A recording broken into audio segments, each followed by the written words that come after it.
Buenas tardes. Este es el segundo video de la energía y, como lo comenté, voy a darle la voz a la maestra Elena Petrovna Blavatsky, que tiene mucho más que decir que yo, y lo dijo en un tratado filosófico gigantesco que se llama La Doctrina Secreta. Este es un extracto del final del primer libro, y aunque es un extracto, es pesado, les advierto, pero es muy sabroso porque en el ocultismo y en la filosofía, como lo que hay que cultivar es la mente, más vale lidiar con ideas de difícil digestión y asimilación. Entonces, ojalá tengan paciencia, ojalá sea de su interés. Y esto es muy importante para poder concluir sobre la energía, pero dejemos que Blavatsky nos lo diga. Esta es de la edición de 1888. Nota sobre el gran caos con la oscuridad sobre su rostro, el espíritu de la antigua cosmogonía, la religión de la sabiduría sagrada.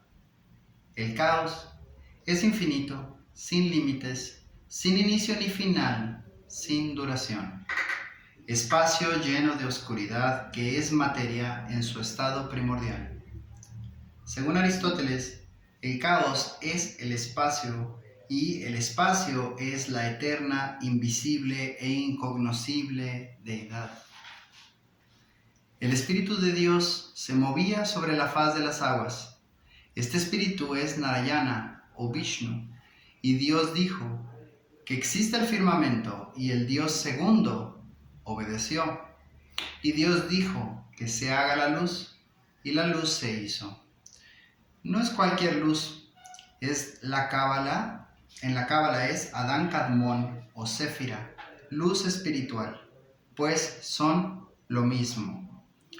O de acuerdo al libro caldeo de los números, los ángeles secundarios, los primeros, los Elohim, que son el agregado del Dios creador. ¿Cuáles son las palabras que ordenan la creación? ¿A quién van dirigidas las palabras? ¿Quién es el que emite la orden a través de la palabra? Es la ley eterna. El que obedece son los Elohim, las fuerzas de la fuerza primera. Esto es ocultismo. Son fuerzas perfectamente materiales, ya sea que a estas fuerzas les llamemos los Dayan Chohans o los Ofanim. La única ley universal que para el hombre es oscuridad es la siempre existente, dice el libro caldeo de los números. De esa luz proviene periódicamente la energía que se refleja en el profundo caos visible.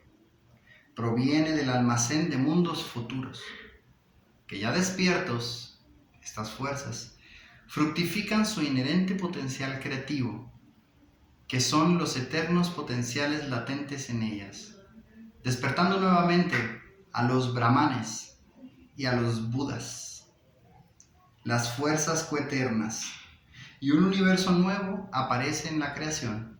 En el Sefer Yetzirah, el libro cabalístico de la creación, el autor repite las palabras de Manu. La sustancia divina es asistida por la eternidad sin límites y absoluta de manera ordenada, emitiendo y al emitir de sí misma el espíritu. El espíritu manifiesto, espíritu divino y absoluto, es uno con la substancia divina y absoluta. Para Brahma y Mula Prakriti son uno solo en esencia. Por ello, idea cósmica y substancia cósmica en su esencia primera son uno solo. Una es el Espíritu de Dios vivo, bendito sea su nombre, que vive por siempre.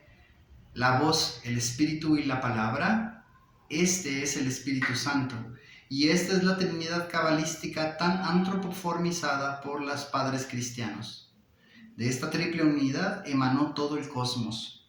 Del uno emana el dos, el heredero del Padre y el elemento creativo. Y luego, el número 3, la madre, el agua, procede del aire. El éter o fuego completa la forma mística. Cuando lo que estaba oculto quiso manifestarse, primero creó un punto, el punto primordial, la primer séfira, el aire, el Espíritu Santo, tomando su forma sagrada, la 10ª séfira, el hombre cósmico celestial, y lo cubrió con una túnica rica y espléndida. Ese es el mundo. Eso dice el Zohar. Hizo del viento su mensajero, del fuego y la flama sus sirvientes. Sefer Yetzirah nuevamente, mostrando el carácter cósmico de los elementos. El espíritu permea cada átomo del cosmos. Por todos los ejes del espacio surgen seres invisibles, cósmicos, los elementos. Pero hoy en día los elementos son limitados y degradados a átomos, de los que poco se sabe hasta ahora y que solo son los engendros de la necesidad. Los elementos primordiales hace tiempo han sido exiliados por los físicos ambiciosos que aún pelean por sumar otro elemento a la tabla periódica. Mientras tanto, la pelea en la química moderna igualmente nos roba la capacidad de llamar a estas sustancias elementos químicos, reconociendo solamente a los que no representan las fuerzas básicas y primordiales que crearon al universo, según Platón. Esta sustancia primordial es llamada por algunos el caos. Platón y los pitagóricos le llaman el alma del mundo. Cuando ha sido impregnada por el espíritu que merodea las aguas primordiales o caos. Es cuando el espíritu se refleja en el caos, dice el cabalista, cuando aparece la realidad fantasmagórica que llamamos universo manifiesto. Caos antes, éter después. El reflejo, fruto de la dualidad que permea todo el espacio físico, es el espíritu invisible e imponderable de todo lo creado y es el invisible pero tangible fluido que irradia de los dedos del magnetista sano, pues es la electricidad vital, la vida misma, el fuego vivo. No hay hindú que practicando sus meditaciones al atardecer no conozca sus efectos. La energía de los antiguos, el fuego sagrado de Zoroastro, el Atash Beram de los Parsis, el fuego de Hermes, el relámpago de Cibele, la antorcha encendida de Apolo, la flama en el altar de Pan, el inextinguible fuego del templo de la Acrópolis y el fuego en el templo de Vesta, la flama de fuego del casco de Plutón, las chispas brillantes en los sombreros de los dioscuros, en la cabeza de la Gorgona, el casco de Palas, el báculo de Mercurio, el Ptah Ra de Egipto, las lenguas serpentinas de fuego de Pentecostés, la zarza ardiente de Moisés, el pilar de fuego del Éxodo, la ardiente lámpara de Abraham, el fuego eterno del pozo sin fondo, el oráculo de Delfos en Atenas, la luz sideral de los Rosacruces, el Akash de los adeptos hindús, la luz astral de Eliphas Leví, el fluido nervioso del magnetista, la fuerza ótica de Reichenbach, la fuerza hectánica de Thorny, la fuerza psíquica del sargento Cox, el magnetismo atmosférico de algunos naturalistas, galvanismo y finalmente electricidad. Todos estos nombres distintos de diferentes manifestaciones y efectos de una misma fuerza y causa que todo lo permea. El griego arkeos, nosotros sabemos que es esto y mucho más. Es el espíritu de la luz, el Magnus y la fuerza opuesta, el Margus.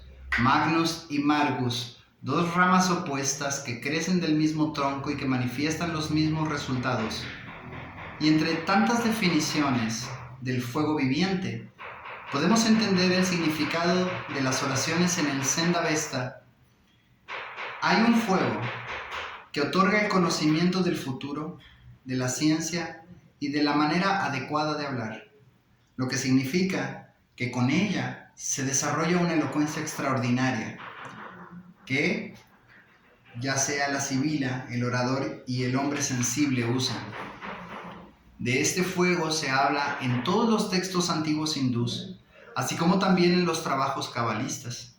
El Zohar la expone como la cabeza blanca en fuego, cuya voluntad hace que su luz fluida se desparramen 370 direcciones y corrientes en el universo. Idéntica a la serpiente que da 370 vueltas hasta que el hombre perfecto, el Metatrón, sea elevado. Lo que significa que cuando el hombre divino habite plenamente el cuerpo y cuando el hombre animal, la serpiente, sea un espíritu libre, lo que en fraseología teosófica significa tener los cuerpos sutiles del Atma, Buddhi y Manas. El espíritu, entonces, como idea cósmica o como sustancia cósmica, de los cuales uno de sus principios es el éter, el cual conforma todos los elementos que son como la síntesis de un velo ante los Dayan Chohans, Devas, Séfiros, Amshaspans, arcángeles, el éter de la ciencia, el Ilus de Verosus o el protilo de la química, constituyen la materia burda relativamente con la cual los constructores anteriormente mencionados, siguiendo el plan trazado para ellos por un eterno y divino pensamiento, elaboran los sistemas y las estructuras en el cosmos. Ellos son solo mito, nos han dicho, no más que el éter y los átomos, los cuales son una necesidad en el estudio de la materia física, y los constructores son una necesidad absoluta de la metafísica. Uno de los más notables evolucionistas de Occidente, E. A. Wallace, al discutir la inadecuidad de la selección natural solamente como único factor en la evolución del cuerpo humano, considera la participación de inteligencias superiores que participan como una ley necesaria para ordenar y gobernar el universo material. Estas inteligencias superiores son los Dayan Chohans de los ocultistas, y en verdad en todos los mitos de todos los sistemas religiosos dignos de ser designados como tales, tienen fundamentos tanto históricos como científicos. Los mitos son fábulas en la medida de la que los malentendemos y verdaderos en proporción a nuestro entendimiento. La idea más prevalente es que todos los sistemas de enseñanza antiguos, en referencia a la evolución cósmica y la primera creación de nuestro globo o esfera, con todos sus productos orgánicos como inorgánicos, es que toda la creación emana del pensamiento divino. Este pensamiento impregna la materia, que es coeterna con la única realidad. Todo lo que vive y evoluciona proviene de las emanaciones del inmutable Parabrahman, reflejado en Mula Prakriti, que es la eterna raíz. Así se enseñaba en los templos internos. Este universo visible de espíritu y materia es la imagen concreta del ideal abstracto. Está construido sobre el modelo de la primera idea divina. Por ende, nuestro universo existía en la eternidad en un estado latente. Avivando este universo está el Sol central, la deidad más alta en sí misma. Sin embargo, no es el creador de la idea concreta del primer creado. Y como fue construido en la figura geométrica del dodecaedro, el primer creado se regodeó en tomarse 12.000 años en su creación, nos dice Platón en Timeos, cifras que colindan con cálculos afines de 6.000 años, cifras simbólicas que se refieren a edades enteras cada una. Como en los Vedas, cada día de Brahma significa 4.320 millones de años. Cuando el espíritu se enamoró de las bondades del alma en el caos, esta unión íntima se llamó portos, y de ella nació la semilla de todo lo que existe. Y el caos no conoce su propia creación, pues no tenía sentidos de la percepción. De los vientos que generó su abrazo se creó el Ilus o Mat. De esta creación de energía materia emanan todas las generaciones en el universo. Zeus trajo el éter, Ictonia a la tierra caótica, Metis trajo el agua y sus consorte Osiris e Isis. Osiris también representa al éter, la primera emanación de la deidad suprema Amun, la fuente suprema de luz, la diosa tierra y el agua nuevamente. Mithras, el dios que nace de la roca, la luz primordial personificada, y Mithra, la diosa del fuego. Al mismo tiempo, su madre y su esposa, el elemento puro del fuego, el principio primordial activo, considerado como luz y calor, en conjunción con la tierra y el agua, los elementos pasivos en la generación cósmica. Mithras, hija del monte del mundo, con fuego en sus entrañas, el mismo elemento pasivo y el fuego latente, el activo, por debajo del primero. Igual al monte Meru en la India, donde el fuego de Shiva eternamente es custodiado por el dios Ignis. Terribles dioses del fuego, como el dios judío que baja sobre un pilar de fuego, y otra docena más de deidades antiguas, hermafroditas y arcaicas, proclaman su significado oculto y dual. ¿Y qué querrán decir estos mitos duales si no son los procesos físico-químicos que dieron origen a la creación? La primera evolución en su triple manifestación del espíritu, fuerza y materia.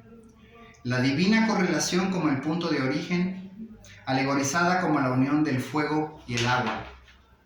Productos de la electrizante unión espiritual del principio activo con el principio pasivo. ¿Qué serán los padres del Hijo telúrico, la materia cósmica, la materia prima, cuya alma es el éter y cuya sombra es la luz astral? Los fragmentos de estos antiguos sistemas de enseñanza son ahora rechazados como fábulas. Sin embargo, la ciencia oculta, habiendo sobrevivido incluso la gran inundación que sumergió a los gigantes antediluvianos, borrando con ellos su misma memoria, aún ostenta las claves para entender al universo. El éter, el quinto elemento, la quintesencia de los otros cuatro. El éter de los filósofos griegos no es el lastre que la ciencia moderna considera como el agente para muchas fuerzas inexplicables. No, el éter es el Akash de los hindús, la luz astral de los cabalistas, con todos sus efectos negativos como positivos, considerando el medio entre esta vida y la siguiente, como el velo que cubre a la deidad. En esta antigua creencia, el espacio donde los dioses creadores han retirado su actividad es inmediatamente tomado por las fuerzas de destrucción y oscuridad. La maldad es la ausencia del bien, reavivando por el mediador entre la luz y la oscuridad, el éter, la vilipendiada por la ciencia moderna, mientras la teología lo hace un Dios personal, pero el cabalista sostiene que ambos se equivocan, pues en el éter los elementos representan a la materia, las fuerzas ciegas cósmicas de la naturaleza, mientras el espíritu representa la inteligencia que lo dirige. Las doctrinas cosmogónicas, arias, órficas, herméticas, pitagóricas y muchas vertientes antiguas de la religión ciencia reconocían al mundo como la interacción entre mente y materia. La unión crea la materia como el cuerpo del Hijo engendrado y al éter como su alma. La divinidad como éter o akasha permea todo lo que existe como fuego, el espíritu de la luz. En las Edas escandinavas se comenta cómo el néctar del árbol de la vida, Yggdrasil, es extraído por laboriosas abejas en avanzada hora de la noche, cuando la atmósfera está cargada de humedad. Y en todos los mitos del norte de Europa, el universo se creó a través del agua. Esta humedad es la luz astral, en una de sus manifestaciones, y posee sus virtudes destructivas como constructivas. Es la leyenda caldea de Berosus. El hombre pez instruye a la gente y muestra el mundo recién creado a través del agua. Y todos los seres son creados de su prima materia. Moisés enseña que solo agua y tierra pueden crear un alma viviente. Y sabemos que en sus antiguas escrituras, la vegetación no apareció hasta que se precipitó el agua a la tierra. En el Popol Vuh, el hombre es creado de arcilla. Brahma se asiste de los dioses creadores para crear al primer hombre en un loto creado de aire, agua y tierra. Por último, los antiguos chinos creían que el primer hombre nació de un huevo primordial, que Tian, el cielo, dejó caer a los mares de la tierra. Pues, en realidad, energía y materia, ya lo dijo Einstein, que además le gustaba tener una copia de la doctrina secreta al lado de su cama, son la misma cosa. Y aprender a ver cómo se manifiestan o cómo la energía vive como inteligencia o como latencia y cómo vive como manifiesto, ese es el trabajo del ocultista, porque es un proceso que no se ve a simple vista. Y eso es el criterio diagnóstico que se utiliza en la medicina china, que es muy interesante. Entonces, pretendo colindar los dos temas anteriores y la energía no manifiesta en el siguiente video, porque la manifiesta ya la platicamos. Son los carbohidratos y toda clase de materia que pueda liberar su energía. Hasta el siguiente video.